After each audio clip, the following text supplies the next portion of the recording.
Can I just share something about wisdom?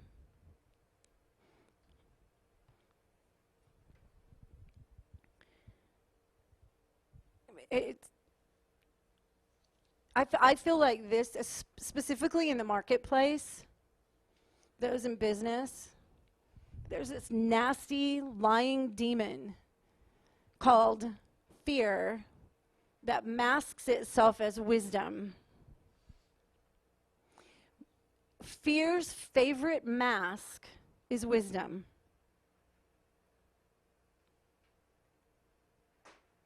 Fear's favorite mask is wisdom. It comes pretending to be wisdom, and it steals.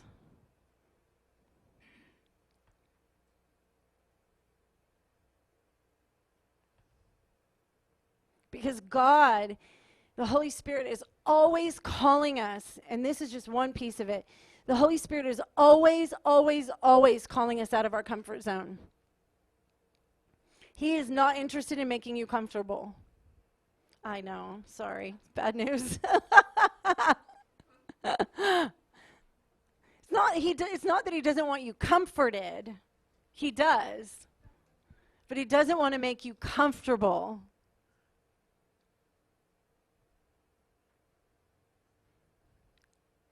But that false wisdom, that fear, is always seeking to make you comfortable.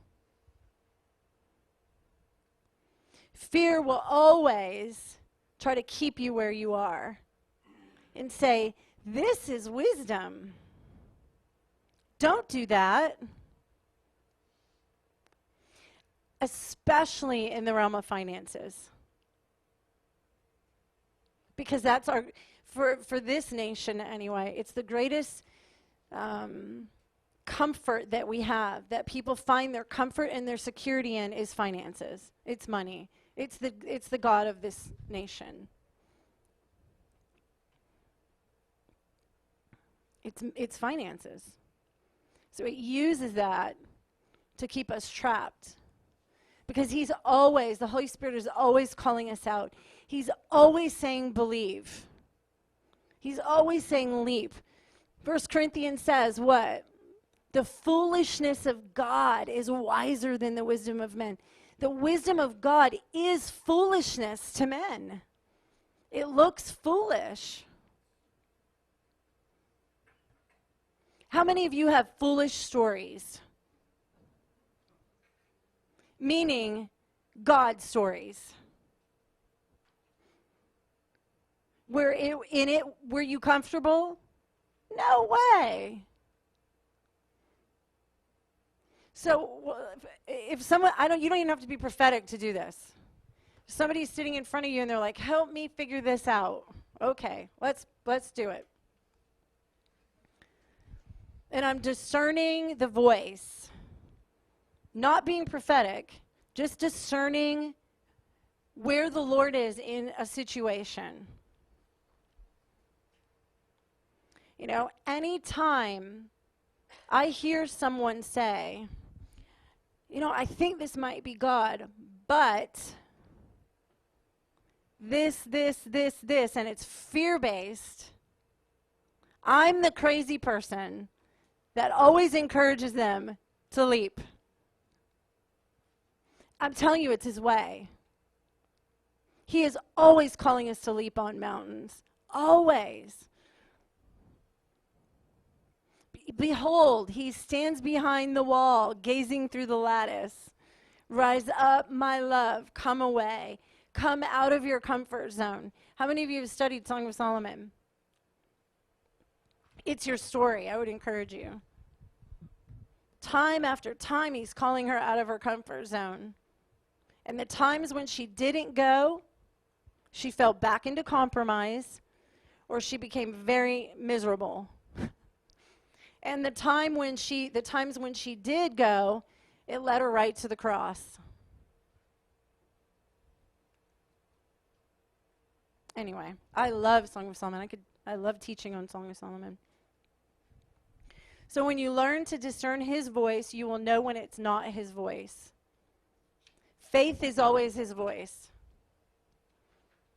I've had times, for me, I've had times where it seemed like, many times, where it seemed like if I do this, if I believe this is the Lord, and if I leap and I do this, I could lose everything in my life would fall apart. In my mind. It could look really bad. And I have said this to the Lord many times. If I go down the tubes, I'm your problem. I'm not my own problem. It's not my job to take care of me. It's your job to take care of me. And I believe you're saying this, and you know my heart is right, in that I really want to follow you. I'm going. If I fall, you better catch me or I'm going down the tubes. Esther, if I perish, but I'm going. Daniel 3, Shadrach, Meshach, and Abednego. Our God will save us, but if he doesn't, we're not bowing to your demon. That's your call. That's your journey. That's the response he's always looking from you.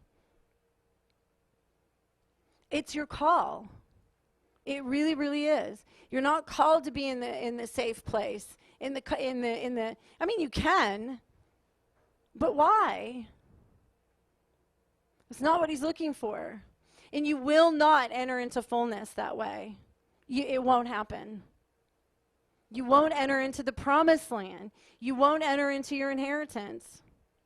The Lord told me one day, Michelle, there are more people now that are dying in the wilderness that are entering into the promised land. Generations dying in the wilderness. Why? Because they don't know me. They don't know me. I wept and I wept and I wept and I wept.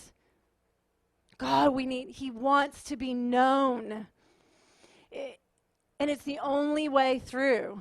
It's the only way there. Why did a generation die in the wilderness? They were whining and they were complaining. Why? Because they didn't know who God was. It was his kindness to give them water from a rock. It was his kindness to give them manna from heaven. It was his kindness to withhold and to not give them all of it so that they would know who he was.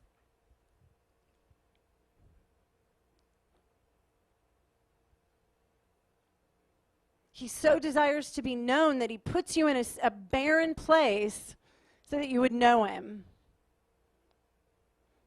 So that you would find water. Why? Because he wants to be known. And we get mad in the wilderness. We get mad in the barren places. We blame God. We accuse God. We think he's mean. Or we become so arrogant that we blame ourselves. What is it about me? What am I doing wrong? And it's really his kindness. He does it. He leads you there. He leads you into barren places so that he would be known, that you would know him. He let Lazarus die. Why?